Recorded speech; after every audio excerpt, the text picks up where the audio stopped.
வணக்கம் என் அன்புக்குரியவர்களே. இன்றைக்கி ஒரு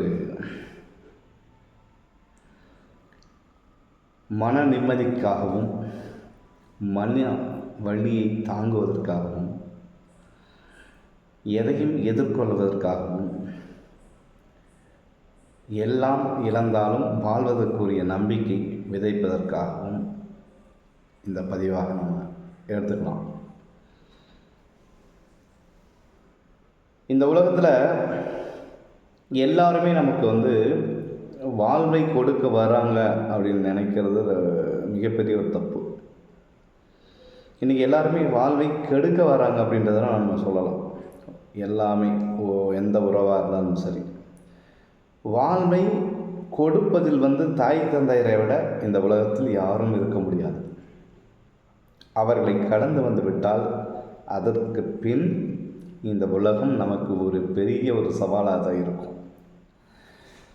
நான் கண்ட வரையில் மன அமைதியை தருவதற்கு யாரும் தயாராக இல்லை.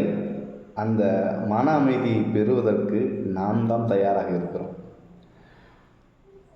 அப்படி பார்த்தீங்கன்னா ஒவ்வொரு நாளுமே வாழ்க்கை நமக்கு ஒரு சவால் தான். எந்த வழிகள் வந்தாலும் அதை தாங்குவதற்கான பக்குவத்தை நாம் வளர்த்துக்கணும். அதை கண்டு பயந்தோ சோர்ந்தோ மனம் தளர்ந்தோ இந்த உலகத்தில் இருந்தோம் என்றால் நம்மளை எல்லாருமே சீக்கிரம் புதைச்சிருவாங்க. எதையும் எதிர்கொள்ள எப்போதும் தயாராக இருக்கணும். இருட்டுக்குள்ளே கிடக்கின்ற ஜீவராசிகளைப் போல நாம் இருக்கக்கூடாது. நாம் வந்தால் அந்த இடமே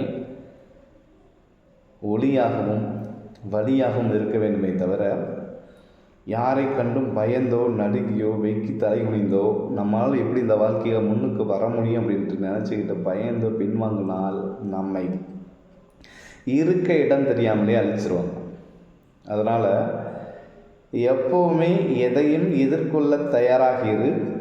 மீண்டும் மீண்டும் பிரச்சனைகள் வந்தால் அந்த பிரச்சனையை ஆணி வேறு வரை அடி ஆழம் வரை அலசி அது பிரச்சனைக்கான தீர்வு என்னன்னு சொல்லி அந்த பிரச்சனையை பெரிய பூதாகரமாக வெடிக்க வைத்து அதில் சுக்குநூறாக உடைத்து அதை ஒன்றுமில்லாமக்கக்கூடிய ஒரு வம்படியான ஒரு முயற்சியை நம்ம மேற்கொள்ளணும்.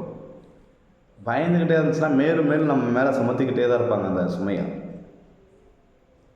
எப்போவுமே அந்த மாதிரி சின்ன சின்ன பிரச்சனைகள் அடிக்கடி வந்துக்கிட்டே இருந்துச்சுன்னா அந்த பிரச்சனைக்கான ஆணிவேர் எது அதை பிடுங்கி எறியணும். அப்படி பிடுங்கினா தான் மீண்டும் மீண்டும் அந்த பிரச்சனைகள் முளைக்காது. நம்மக்கிட்ட அன்பென்னும் பிரச்சனையை தான் உண்டு பண்ண ஒழிய நம் வாழ்க்கையை கெடுக்கின்ற அத்தனை பிரச்சனைகளையும் எங்கு இருந்து ஆரம்பிக்கிறதோ அந்த வேரை அறுத்தெறியணும். அதுதான் நாம் செய்ய வேண்டிய ஒரு இந்த காலகட்டங்களில் மிகப்பெரிய ஒரு வேலையாக தான். மன அழுத்தங்கள் நிறைய பேர் கொண்டு நாம் செய்கின்ற வேலை நம் வீட்டில், உறவுகளில், நண்பர்கள் இடத்துல எல்லா இடங்கள்லுமே இருக்கும். அதெல்லாம் ஒரு புத்தகத்தை வாசிக்க போகும்போது அந்த வாசிக்கின்ற புத்தகத்தினால கரடு மூடாக இருக்கும். என்ன இளவுனே தெரியாது, புரியாது. அப்போ அந்த புத்தகத்தை புரட்டுவது போல் இந்த பக்கம் ரொம்ப கஷ்டமாக இருக்குது, அடுத்த பக்கம் இதை விட நல்ல விதமான ஒரு சம்பவமோ ஒரு செய்தியோ ஒரு கருத்தோ நமக்குலாம் கொண்டு கொடுக்கும்.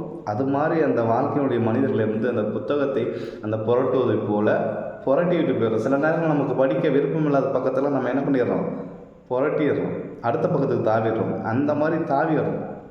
அப்படி தாகும் பொழுது தான் அந்த இடத்தை நம்மளை இந்த ஒரு பேப்பரை மாற்றுவதை போல் ஒரு புத்தகத்தை புரட்டுவது போல் பின் புரட்டி தள்ளிவிடுறாங்க அப்படின்ற ஒரு தாக்கம் அவங்களுக்கு ஏற்படும். நல்ல பக்கங்களாக இருக்கின்ற மனிதர்களை வாசியுங்கள்.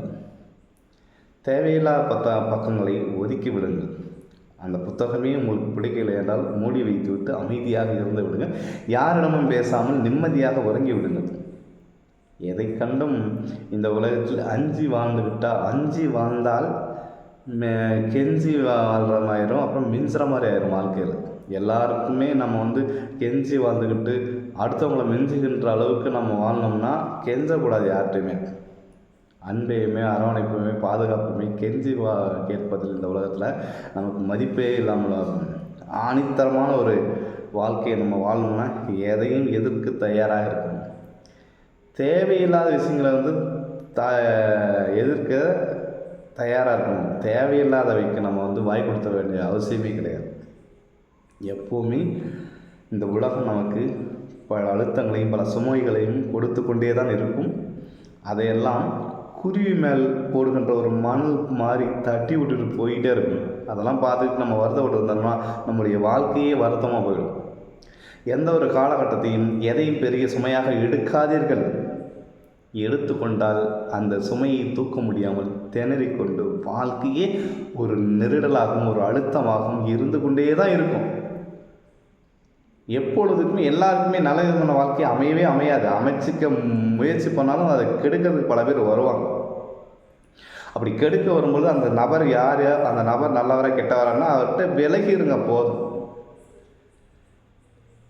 ஏன்னா ஒரு பாம்பு கூட நம்ம குடும்பம் நடத்த முடியாது. வள்ளுவர் சொன்னது தான், ஒரு பாம்பு கூட நம்ம குடும்பம் நடத்த முடியாது.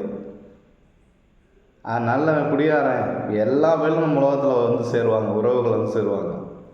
அவர்கள் எல்லாம் கொஞ்சம் அவர் போக்கில் வழிவிட்டு நமக்கு எந்த இடம் வேணுமோ அந்த இடத்தில் நாம் நிதானமாக நின்று துணிச்சலாக நின்று வாழ்க்கையை எதிர்கொள்ள வேண்டிய கட்டாயத்தில் நம்மளாம் இருக்கிறோம். அதனால் எப்போவுமே எதை கொண்டுமே வருத்தப்படாதீர்கள். மனதை இறுக்கி கொண்டு பயந்து கொண்டு ரொம்ப ஒரு சோர்வாகவும் வாழ்வுடைய எல்லைக்கே போய்விடாதீர்கள். எவ்வளவோ இந்த உலகத்தில் நாம் இன்னும் பார்க்க வேண்டியது இருக்கிறது. அதற்கெல்லாம் மனதையும் உடலையும் அறிவையும் தயார்படுத்துங்கள். நமக்கான வாழ்க்கை இன்னும் காத்து கொண்டிருக்கிறது. மிச்சம் இருக்கிற வாழ்க்கையும் துணிச்சலோடும் மன அமைதியோடும் அறிவோடும் எதிர்கொள்ள தயாராக இருங்கள். வாழ்க்கை நமக்கானது, வாழ்ந்தே தீர்வும். நன்றி, வணக்கம். பிடித்திருந்தால் லைக் பண்ணுங்கள், ஷேர் பண்ணுங்கள், கமெண்ட் பண்ணுங்கள். மறக்காமல் நம்முடைய கரிகால் கேள்வி சேனலில் சப்ஸ்கிரைப் பண்ணுங்கள். நன்றி, நல்லது, மகிழ்ச்சி, வாழ்த்துக்கள்.